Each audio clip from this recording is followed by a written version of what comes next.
him, it is, and for his entire career, it's been the premier, the lead foreign policy tool. President Trump has promised repeatedly that he will wind it down. But look what happened last week. He colluded with Speaker Johnson and with President Biden to send $61 billion to Ukraine. Oh, it's not going to end. When he was in office, although he promised to wind down the war machine, he brought in John Bolton to run the NSA. He brought in Mike Pompeo to run the State Department and CIA. These are swamp creatures. This is not about draining the swamp. Neither of them has the capacity or the inclination to stop our government from lying to us. If my first day in office, I'm going to issue an executive order announcing that any government official or employee who lies to the American public in conjunction with his official duties will immediately lose his job. Oh.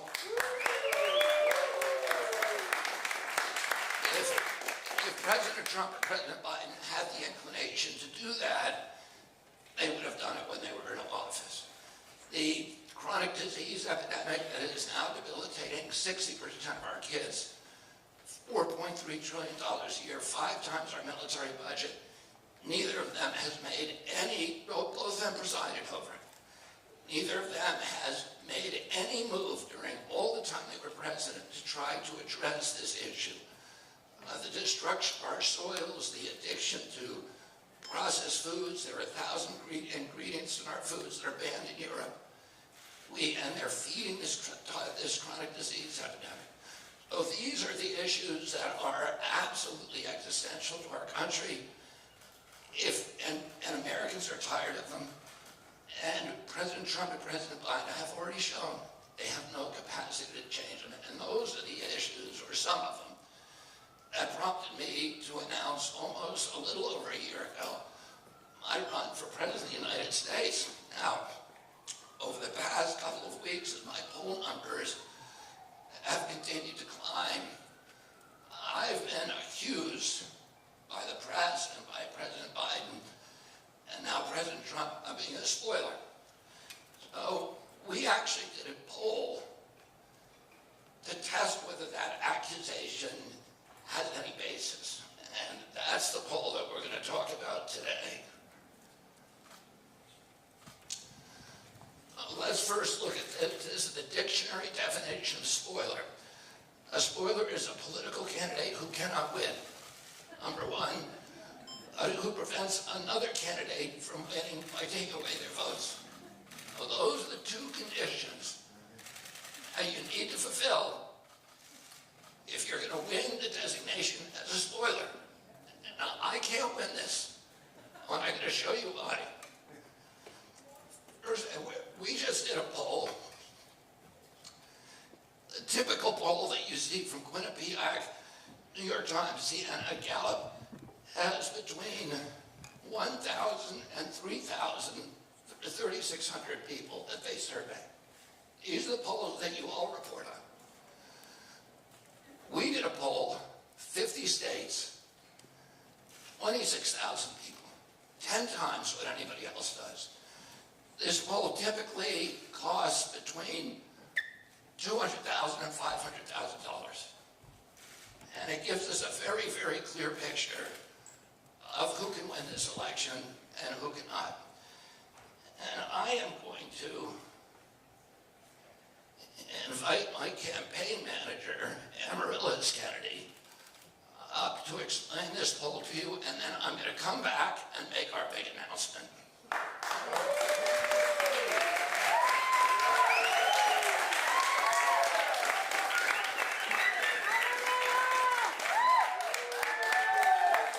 Hi, guys.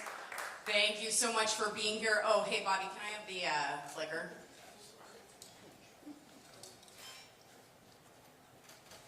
Brilliant.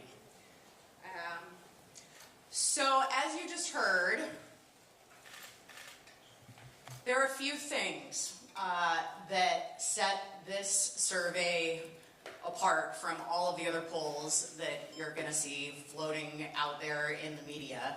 One of them is the sample size. Let's So as you can see here, more than 10x most of the other polls that are out there. And of course, the more people who respond, the more accurate the results. So most of these polls have margins of error in the 2%, 3%, sometimes even 4% range. The Zogby Strategies 50-state poll, 26,408 respondents, and the margin of error is 0.6%. The other thing that sets this aside is that rather than being a national poll, this is a 50-state poll. And the distinction there is that there are respondents across every single one of the states with enough coverage in every state to be able to actually allocate the electoral votes as if the election happened today. Now, why does that matter? As you all know, we live in the electoral college system. They call it winner takes all because the candidate who gets the plurality in each vote, with the exception of Maine and Nebraska, get all the electoral votes. That seems obvious to all of us. Everyone knows it in politics, everyone knows it in the media, and yet still point to national polls as an indication of who's going to win. Now, to understand why that is problematic, I think these are reversed on the clicker. Harken back, if you will, to 2016. This is the most recent example you'll all remember of a candidate winning the national electorate popular vote and losing the White House. Imagine that you had the most accurate national poll that has ever been done, a 0.0% margin of error that was taken the day before the 2016 election. It would have told you that Hillary Clinton was going to be the president, and most of them did. And it would have been wrong, and most of them were. Donald Trump ended up winning that election. We all know the rest. First Trump presidency as a result of the Electoral College. And so, maybe that was the reason that the DNC made their fateful decision to back Hillary Clinton instead of Bernie Sanders, who could have actually beaten Trump. But in any event, we are here today to make sure that America doesn't make the same mistake again. And to do that, we needed to be able to actually tally up the electoral votes rather than just do a national head-to-head race. So, with that, I'm going to show some data. I want you guys to know that there is going to be a QR code and a website at the end. It is going to have all of the 50-state data for all of the horse races I'm about to show you, high-resolution graphics, so on, so don't feel like you need to write down numbers. And we'll give you guys a chance to digest it all and then can answer your questions over the next week or two. So first, based on this 26,000 person, 0.6% margin of error poll, if the election were to be held today, and the only two candidates were President Biden and President Trump, this is what CNN's magic wall would look like tomorrow.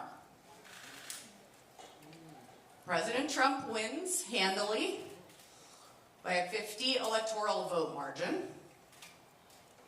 And congratulations, you have woken up in a world where you have 4 more years of chaos and division and arguing with your neighbors, massive inflationary spending, and, if there's another emergency, maybe another round of shutting down all of America's businesses. So, given that the DNC was shown over and over during the primary, polling that demonstrated that RFK could beat Donald Trump in a general, and still chose to back President Biden, what is their plan for beating Donald Trump in November? Well, maybe they plan to, weaponize the courts and pull a hat trick and force Trump out of the race. It's unlikely, but let's say they did. What would happen? So we ran that scenario too, and here's what the magic wall in CNN would look like in that scenario. Kennedy wins in a landslide.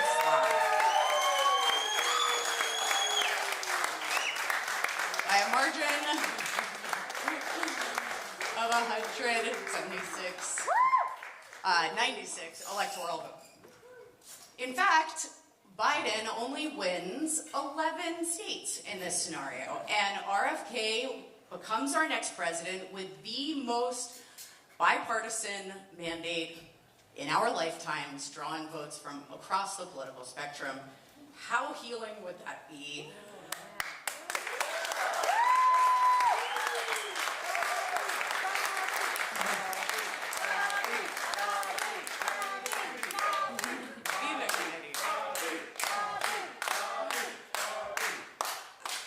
And yet, I think given that Donald Trump seems to be pouring all of his donor dollars into his legal defense, and the courts seem to have retained a shred of their apolitical objectivity, I think we can all agree that Trump dropping out is pretty unlikely. So, is there any scenario in which President Trump participates in the election and doesn't win it? Yes, there is exactly one. And that scenario is that President Biden acknowledges that he cannot win, not in a two-way, not in a three-way. We ran them both, and makes good on his 2020 pledge not to seek re-election, and allows Robert F. Kennedy Jr. to beat President Trump and save us all 4 years that we dread. Now, I realize that it might seem preposterous to suggest that a candidate should drop out just because they can't win, and by being in the race, they're preventing someone who could win from doing so. I might even agree with you. But the DNC does not think it's preposterous. In fact, the DNC has been demanding that Robert F. Kennedy Jr. drop out of this race in the name of saving democracy from Donald Trump since the moment that he stepped up to offer Americans an alternative to the last 8 years of driving America in the wrong direction. The DNC surrogates have said over and over on every television show that will give them airtime that Bobby Kennedy is a spoiler, and it is time for him to drop out to save our nation from the terror of Donald Trump. So, let's take another look at this term spoiler. As you heard earlier, the term spoiler requires two components to fulfill. One, you can't win. Two, by staying in the race, you prevent someone else who can win from doing so. Now, clearly, based on this 26,000 person, 0.6% margin of error data set, by far the most comprehensive data set that we have on this election, all told, this cycle,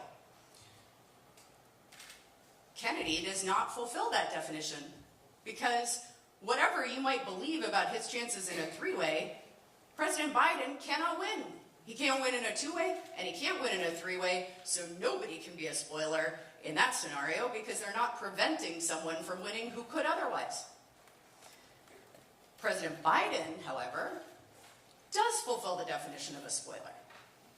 He cannot win in either scenario, and by being in the race, he prevents the only person who can beat Donald Trump from doing so in November.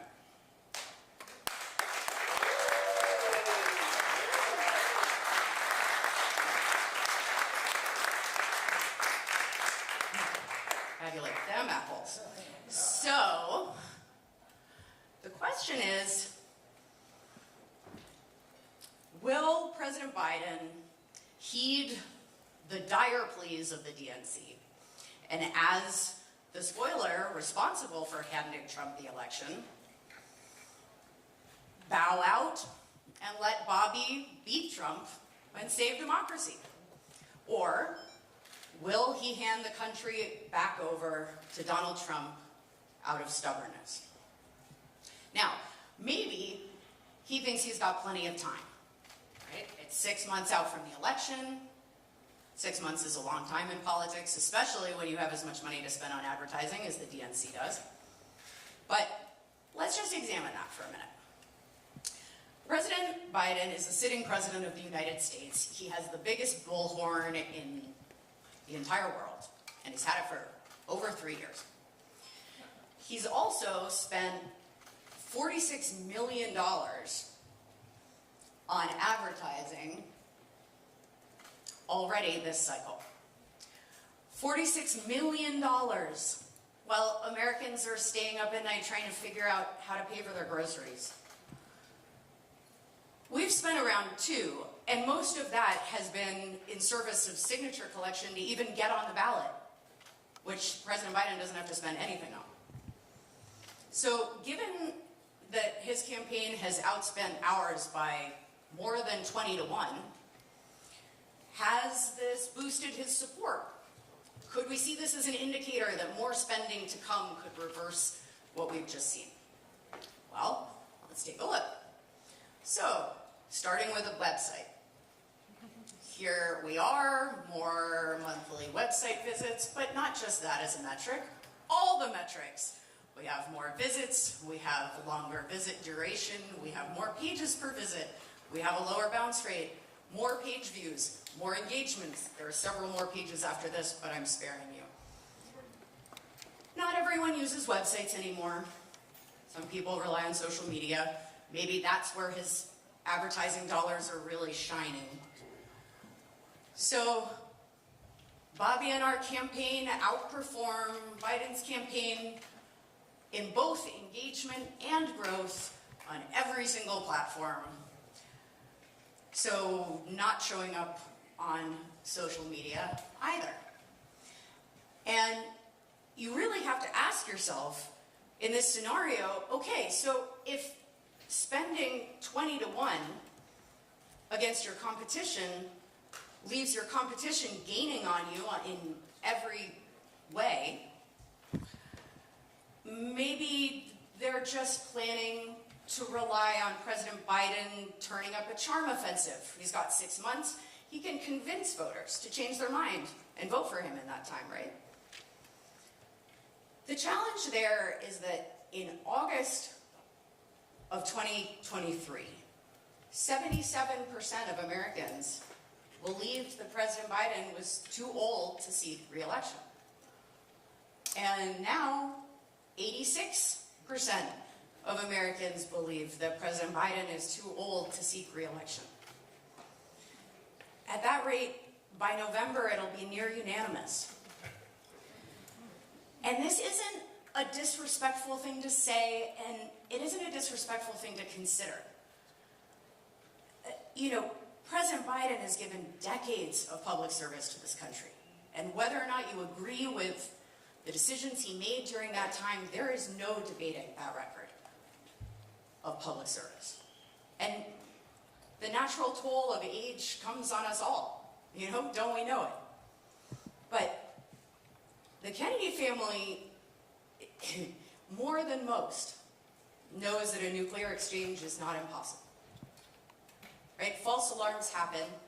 You remember in Hawaii a few years ago, everyone got the text message that said, seek cover, nuclear inbound, say goodbye to your loved ones.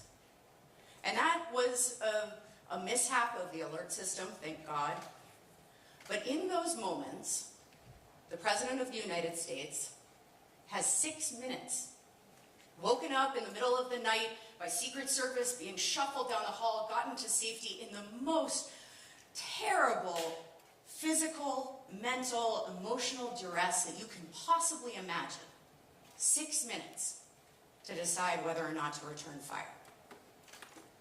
And with all of the beautiful checks and balances of our government, that is the one moment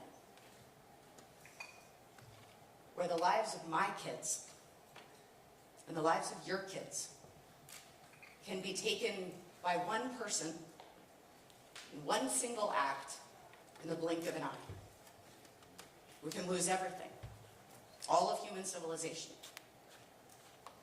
dependent on the judgment and the recall and the mental acuity of a single human being. And Americans know that.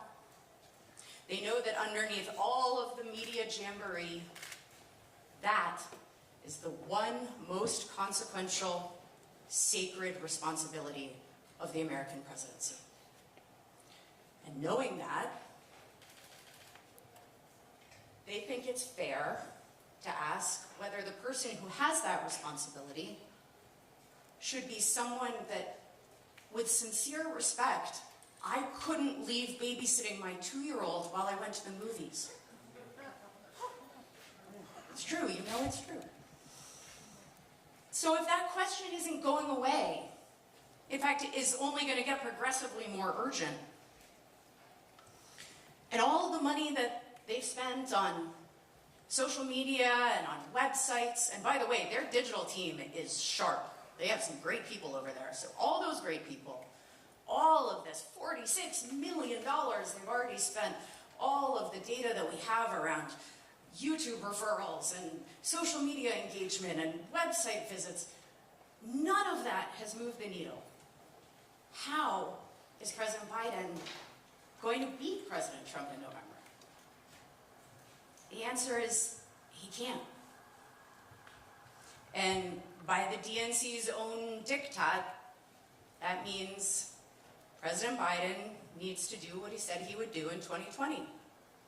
He needs to fulfill his promise not to seek re-election, step aside so Bobby Kennedy Jr. can beat Donald Trump, save us from sliding back into another 4 years of chaos.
Of information. One of the things that you didn't talk about, and I think you'll find interesting, is that if I remain in the race and the election was held today,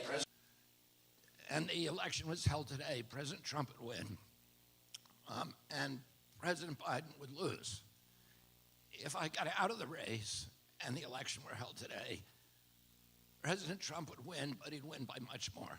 He'd win by 2 additional states. He would win the state of Maine and the state of Virginia. And so the people who believe that I am spoiling this at this point for again, the spoiler definition of person, a political candidate who cannot win, but who prevents another candidate from winning by taking away votes. This is what Joe Biden said, President Biden said in 2020.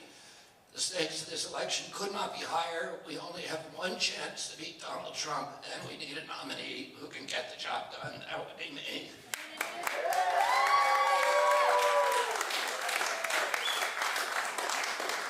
And hear what he pledged in 2019. If you can persuade me there is somebody better who can win, I'm happy to not do it, but I don't see the candidate who can clearly do what has to be done to win. Well, now we can see that.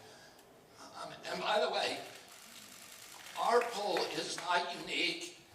Every poll that has posed this question, a head-to-head race between President Biden and President Trump, and a head-to-head race between between me and President Trump has said the same thing.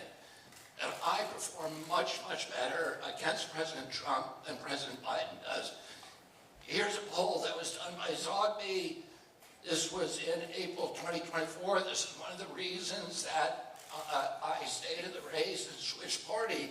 Oh no, sorry, this is this one. This is the May of 2023 poll.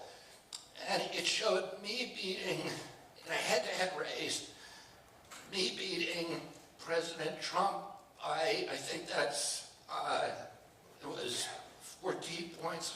No, it's 18 points. And me, 24 points. And me beating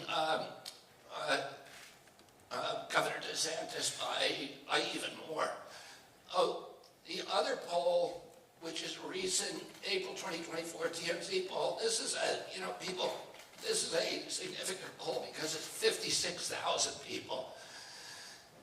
And it also shows me trouncing President Trump.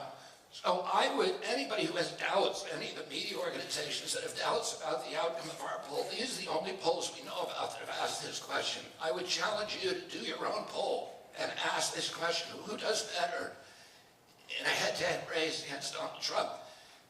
Is it me or is it President Biden? And that could be consequential because this is the no spoiler pledge, which we're announcing today. This is a pledge that I offer to take if President Biden also takes it. Both parties agree to co-fund in mid-October a 50-state poll with 30,000 or more likely voters, so this is essentially, effectively, zero margin of error, in October of 2024.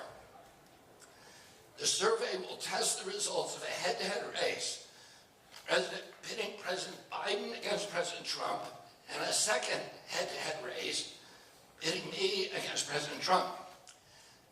Both parties, that would be President Biden and myself, pledge that whomever performs weakest against President Trump in a two-man contest will drop out of the presidential race.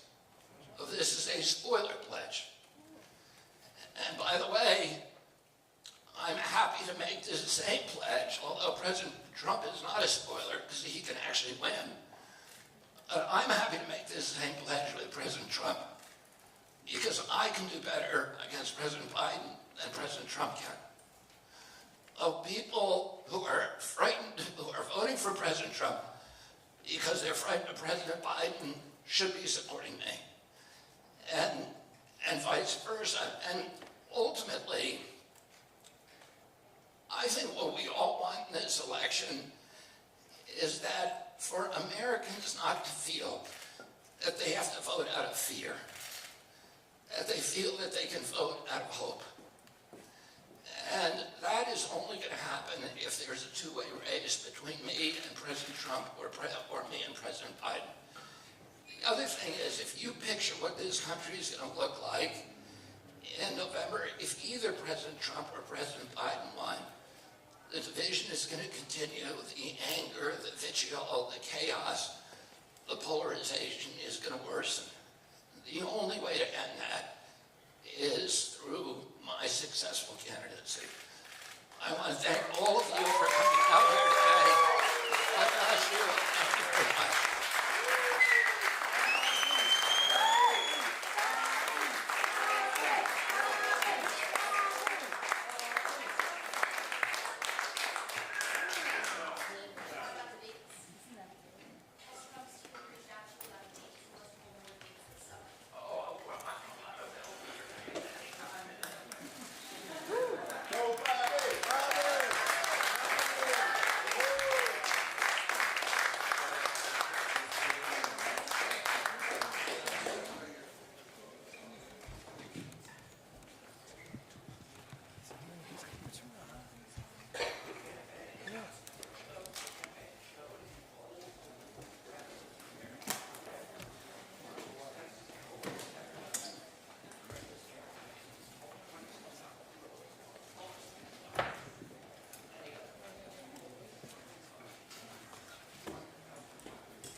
Thank you, everyone. That concludes our press conference for this afternoon.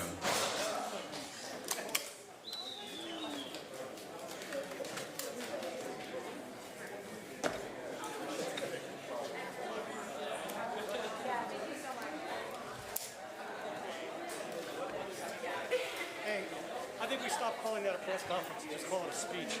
He didn't take any questions.